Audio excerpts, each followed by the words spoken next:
নমস্কার। চুপ করে থাকলে মাস্তানি বেড়ে যায় এ প্রসঙ্গে আপনাদের মাঝে কিছু আলোচনা করার চেষ্টা করছি। আপনারা জানেন গতকাল ভারতে চীনের নিযুক্ত রাষ্ট্রদূত তিনি এ কথাটি বলেছেন।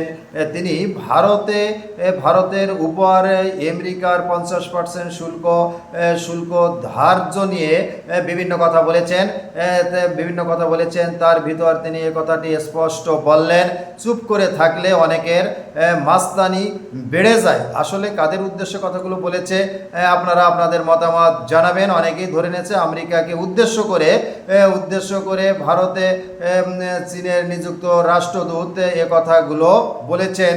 আপনারা সকলে জানেন ভারতের উপর শুল্ক বৃদ্ধি করেছে আমেরিকা, 50% শুল্ক বৃদ্ধি করেছে আমেরিকা। আপনারা ইতিমধ্যে অবহিত আছেন। 2 দিনের সফরে চীনের বিদেশ মন্ত্রী ওয়াং ই ভারতে এসেছিল এবং দ্বিপক্ষীয় সম্পর্ক বৃদ্ধির জন্য ভারত চীন কিছু চুক্তিও করেছে। বাণিজ্যিক বিনিয়োগ বৃদ্ধির জন্য তারা চুক্তি করেছে, একমত হয়েছে। এর আগে চীন এবং ভারতের সম্পর্ক খুব বেশি হয়তো ভালো ছিল না। যখনই যে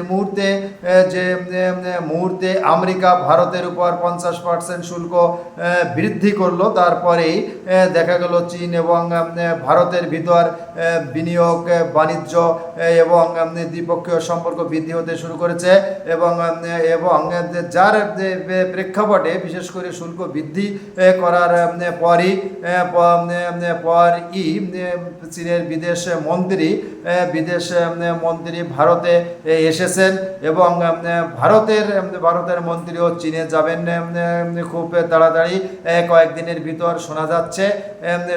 এবং গতকাল যে মন্তব্যটি আমেরিকার উদ্দেশ্যে বেশিরভাগ মানুষ ধরে নিয়েছে আমেরিকার উদ্দেশ্যেই মন্তব্যটি করেছেন ভারতে নিযুক্ত চীনের রাষ্ট্রদূত, যে চুপ করে থাকলেই মস্তানি বেড়ে যায়।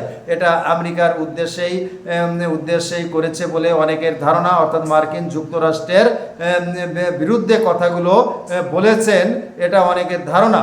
এখন আপনার মতামত, আপনার ধারণা, আপনার চিন্তা ভাবনা আপনি কমেন্টস করবেন এই আশা রেখে আপনাদের সকলের সুস্থতা, দীর্ঘায়ু এবং নিরাপত্তা কামনা করে আমি শেষ করছি। সকলেই ভালো থাকবেন। নমস্কার।